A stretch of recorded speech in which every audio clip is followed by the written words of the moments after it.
송은재TV 시작합니다. 최경환 전 경제부총리입니다. 친박계 좌장 이렇게 불립니다. 박근혜 정부 때 많은 일들을 했죠. 그래서 감옥을 갔다 왔습니다.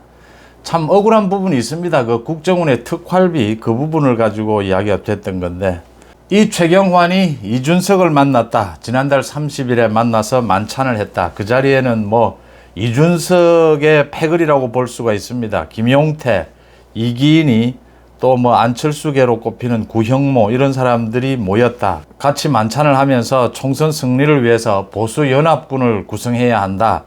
그 다음 최경환이 이준석에 대해서 이준석이 큰 역할을 해야 한다. 젊은 층이 큰 역할을 해야 한다. 보수가 전체 모두 뭉쳐야 한다. 그렇게 뭉쳤는데도 지난 대선 때 0.7%포인트밖에 못 이겼지 않느냐. 서로 적대시하면 안 된다. 이런 이야기들을 했습니다. 최경환은 그 국정원의 특수활동비 1억 원을 받은 것, 이게 징역 5년형 확정이 돼서 감옥에를 갔다 왔고, 당연히 당원권은 정지되어 있습니다. 이준석도 당원권은 정지되어 있습니다. 최경환과 이준석이 만났다라고 하는 것은 30일 이 만찬이 있고 난 다음 날 바로 당 안팎에서는 이야기가 나왔습니다. 이게 언론에 나온 것은 어제부터 이제 언론에 보도가 되기 시작했습니다. 최경환, 이준석 모두 지금 언론에 보도되기를 바랐던 것이죠. 언론으로서도 정치적인 의미는 크게 없지만 관심이 있는 부분이니까 지금 전체 언론에 보도가 되고 있습니다. 최경환과 이준석 두 사람이 만난 것은 필요에 의해서 반윤석열이죠. 반윤석열 이 연대를 하겠다라는 형태로 만난 것이고, 국민의힘 당 지도부를 압박하는 것입니다. 여러 가지 형태로 이 총선 공천을 앞두고 여러 가지로 당 지도부를 압박하는 것인데, 두 사람 다 굉장히 위험한 만남, 잘못된 만남을 했습니다. 최경환과 이준석이 만난 것은 역시 박근혜 전 대통령의 상징성 때문에 만날 수 있는 겁니다. 과거 박근혜 전 대통령이 이준석을 발탁했고, 박근혜 전 대통령 때 최경환이 가장 실세였습니다. 그래서 두 사람이 만나서 지금은 이제 반윤석열 연대로 뭉치겠다 이 이야기를 하고 있는 겁니다. 그런데 이준석은 이제 정치를 그만두는 것이 맞다라고 제가 말씀을 드리는데, 이준석이 최경환과 만나서 어떤 정치적인 미래를 본다면 어떤 비전이 나오느냐라는 겁니다. 또 최경환도 억울한 부분이 있지만 박근혜 전 대통령을 생각한다면 지금 이준석을 만나서 최경환에게 어떤 미래 비전이 나오느냐라는 겁니다. 단지 정치적 계산에 의해서 지금 윤석열 정부, 국민의힘 지도부에 반발해서 이렇게 연대해서 실력을 행사할 수 있다라는 걸 보여주는 그 목적 이외에는 아무것도, 정치적 의미 아무것도 없는 겁니다. 어떻게 보면 이런 만남이 참 좀 역겹다 이렇게 느껴질 정도입니다. 결국 이 사람들이 말하는 건 이겁니다. 국민의힘 총선에서는 정말 부직갱이 힘도 빌려야 되는데 보수, 우파 모두가 뭉쳐야 된다. 그래야 이길 수 있다. 그러면 자기들을 내칠 수 있겠느냐, 지금 이 이야기를 하고 있는 겁니다. 소위 올드보이라고 이야기를 합니다. 한물 간 사람들, 한물 가야 되는 사람들. 나이가 문제가 아닙니다. 시대가 바뀌고 시대의 비전이 바뀌면 나이가 80이 아니라 100살이라도 그 새로운 시대 비전, 국민들이 바라는 쪽으로 자신을 변화시키고 자신의 생각을 바꾸고 유연해지면 올드보이가 될 수가 없습니다. 단지 과거에 경력이 많다라고 해서 꼭 올드보이는 아닙니다. 올드보이는 과거에 매여서 총선을 이용해서, 선거를 이용해서 자신의 명예회복을 하겠다. 자신의 정치적인 소일거리 만들겠다. 배운 게 정치니까, 배운 게 선거니까 하겠다. 이런 식이 되면 이제 올드보이가 되는 겁니다. 여야 가리지 않고 이제 총선이 이제 9개월쯤 앞으로 다가오니까 슬슬 모두 움직이기 시작했습니다. 총선을 앞두고 극단적으로 이런 화두, 이런 질문을 하게 됩니다. 이기는 것이 중요하냐? 아니면 제대로 이기느냐? 제대로 된 사람들이 뽑히느냐? 국회의원으로. 그 두 가지를 이야기하게 됩니다. 공천에서 가장 중요해집니다. 참 미래의 비전을 보고 국민의힘 같은 경우에는 윤석열 정부의 성공을 위해서 윤석열 정부 성공에 뒷받침이 될 수 있는 그런 훌륭한 인재들을 많이 발굴하는 게 중요하냐? 아니면 이 올드보이들의 특징이 지명도가 높습니다. 모두 많이 알려져 있습니다. 그래서 여론조사를 하면 많이 나옵니다. 여론조사를 하면 지지율이 많이 나옵니다. 일단 여론조사가 이렇게 지명도 조사인 경우가 많습니다. 특히 이렇게 총선이 좀 멀리 앞으로 좀 9개월 이렇게 남아있는 상태에서는 사람들이 잘 모르니까요. 일단 아는 사람에 대해서 지지를 보내는 이런 경향을 보입니다. 이런 경우에 이기는 것이 중요하냐 아니면 뭐 이준석이 예입니다. 이준석 같은 경우에는 정말 칼로 도려내야 하느냐, 이기고 진다라는 걸 떠나서 가장 좋은 것은 좋은 사람을 많이 발굴을 해서 공천을 하고 그래서 이겨낼 수 있다면 이게 가장 좋은 건데 언제나 뭐 세상 일이 마음대로 되지는 않지 않습니까? 그래서 충돌을 하면 어느 쪽을 우선해야 하느냐? 당연합니다. 이기는 쪽을 우선해야 합니다. 내년 총선은 특히 윤석열 정부 여당으로서는 이겨야 합니다. 그게 우리 국정을 바로잡고 30년 적폐를 바로잡고 윤석열 정부가 성공할 수 있는 관건이 되는 겁니다. 이기는 선거를 하기 위해서 이준석이 필요하냐, 최경환이 필요하냐. 지금 뭐 박근혜 정부 때에 우병우도 이야기가 나오고 또 박근혜 정부 때에 안종범 정책조정수석이었죠. 안종범 출마설도 나오고 모두 움직입니다. 모두 뭐 출마하겠다는 뜻입니다. 우병우를 비롯해서 뭐 나라를 위해서 역할을 하겠다 이런 건 출마하겠다는 이야기입니다. 유영하도 박근혜 전 대통령을 가깝게 모시고 있는 유영하 변호사도 출마하겠다 이런 형태입니다. 야당도 뭐 이낙연을 비롯해서 조국, 뭐 추미애 모두 다 나서고 있는 형편입니다. 박지원, 정동영, 천정배 뭐 모두 거론이 되고 모두 뛰고 있습니다. 모두 올드보이냐, 올드보이 아니냐. 이제는 이걸 검증해야 될 단계에 왔습니다. 가장 중요한 원칙은 이기는 겁니다. 국민의힘에서는 여의도 연구원을 중심으로 해서 정밀하게 여론조사도 하고 있고 그냥 여론조사만 아니고 빅데이터 자료를 활용도 하고 있고 또 미래 비전에 맞는 사람 이 발굴도 하고 있고 여러 가지 작업을 굉장히 과거에 비해서는 과학적으로 하고 있습니다. 그럼에도 불구하고 이제 올드보이들이 소위 이 지명도를 내세워서 또 가장 중요한 게 자신들의 힘이 뭐 1밖에 없다 하더라도 모두가 부지깽이라도 힘을 합쳐야 되는 이런 상황, 이게 어떻게 보면 당 지도부로서는 약점이죠.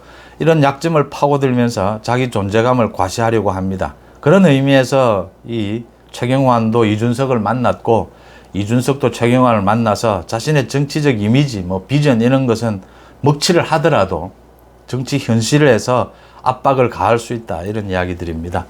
야당 쪽뿐만이 아니라 여당 쪽도 많은 올드보이들이 지금 출마를 할 것이다 이렇게 예상이 되면서 공천 작업이 굉장히 어려워질 것이다. 공천 룰에서 뭐 국민 여론조사 반, 당원 여론조사 반 이렇게 경선을 한다. 이게 사실 경선이고 또 정치 신인에게는 10%, 20% 가산점을 주고 여성들에게는 또 가산점을 주고 이렇게 하더라도 이 지명도 부분에서 정치 신인이 경선을 붙이면 지명도 부분에서 이길 확률이 가능성이 그렇게 높지를 않습니다. 이게 이제 정치 현실이 되다 보니까 이기는 선거가 가장 우선이다. 이럴 경우에 공천을 어떻게 해야 되느냐? 개혁 공천을 해야 하는데 이걸 어떻게 현실화시킬 수 있을 것이냐가 가장 어려워지는 대목입니다. 여기에서 큰 기준을 생각해야 합니다. 내년 4월 총선에 지금의 여권과 야권은 큰 차이를 보이고 있는 부분이 있습니다.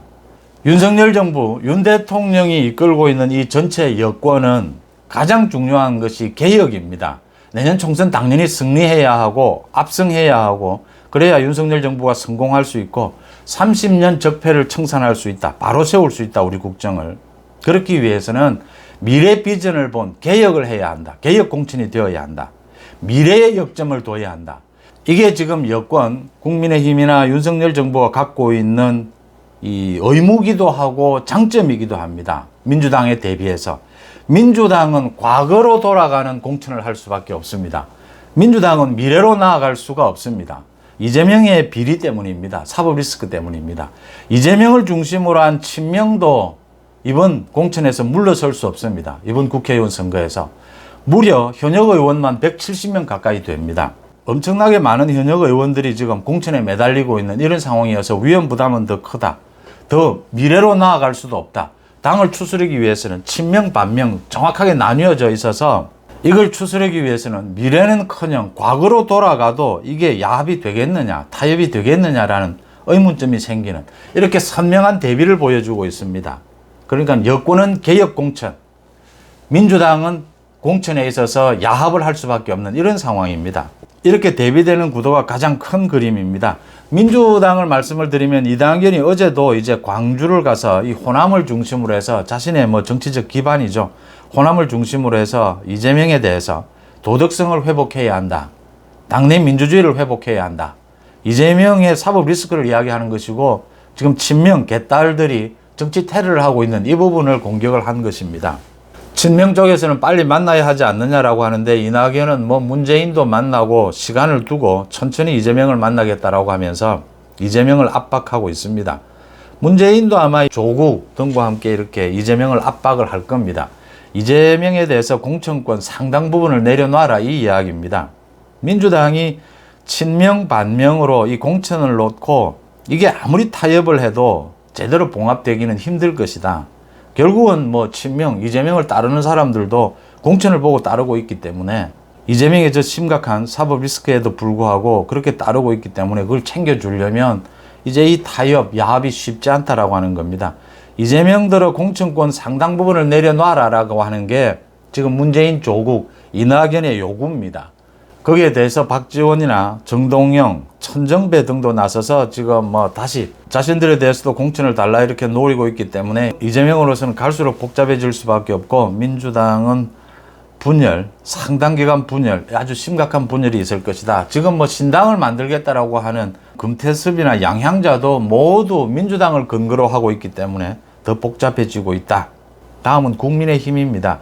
국민의힘은 굉장히 말씀드린 대로 이 여의도 연구원을 중심으로 해서 굉장히 정교한 공천 작업을 하고 있습니다. 또 신인을 발굴하는 이런 부분에 대해서도 힘을 쏟고 있습니다. 이제 문제는 윤석열 정부의 이 국정을 바로잡는 이 일에 모두 동참한다면 올드보이가 아닙니다. 모두 동참한다면 누구에게나 문을 열 수가 있습니다. 그런데 이준석과 유승민은 윤석열 정부에 반대하는 것으로 윤 대통령을 공격하는 것으로 자신의 정치적 계산, 정치적 입지를 세우려고 하고 있습니다. 이렇게 되는 이제 후보와는 선을 그어야 한다. 그 다음 친박계 이야기가 많이 나옵니다. 친박계 최경환을 비롯해서 우병우 등이 이야기가 나오고 있습니다. 이 부분도 제가 일전에 한번 말씀을 드렸습니다. 분명하게 선을 그어야 한다. 누구든 괜찮습니다. 친박계 누구든 윤석열 정부와 보조를 함께하고 윤석열 정부의 개혁, 국정개혁에 동참하겠다라고 하는 사람이라면 문을 닫을 필요는 없습니다. 이기는 게 가장 중요하기 때문입니다. 지금 소위 친이계, 이명박 정권 때 일했던 많은 사람들이 윤석열 정부에 의해서 발탁이 되고 있습니다. 그것도 모두 발탁한다는 식은 아닙니다. 윤석열 정부의 미래 비전에 맞는 사람을 발탁을 해서 지금 윤석열 정부와 함께 일하고 있다. 이렇게 평가를 할 수가 있습니다. 이 기준이 적용이 돼야 하는 겁니다. 안철수 모두 마찬가지입니다. 그래서 단지 윤석열 정부에 반대하는 이 최경환이 이준석을 만난 게 그런 의미라면 반윤석열이다라고 한다면 같이 갈 수 없는 겁니다. 이게 최경환 없이 이제 이 공천이라는 것이 또 총선이라는 것이 정말 힘든 게 전국적인 분위기도 생각해야 하고 정말 구체적으로 지역별로 그 지역에 적합한 경쟁 구도 정밀하게 따져봐야 합니다. 가장 중요한 것은 수도권입니다. 수도권에서 민주당과 50대 50의 승부를 할 수 있느냐, 수도권에서 민주당을 이길 수 있느냐, 그러면 압승입니다.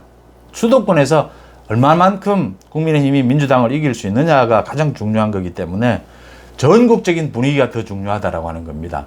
영남권의 공천이 수도권에 미치는 영향, 이게 가장 중요하다고 하는 겁니다. 그래서 최경환, 우병우 하나가 경북에 출마하고 하지 않고 이게 중요한 게 아니고 그게 수도권에 미치는 영향이 가장 중요하다.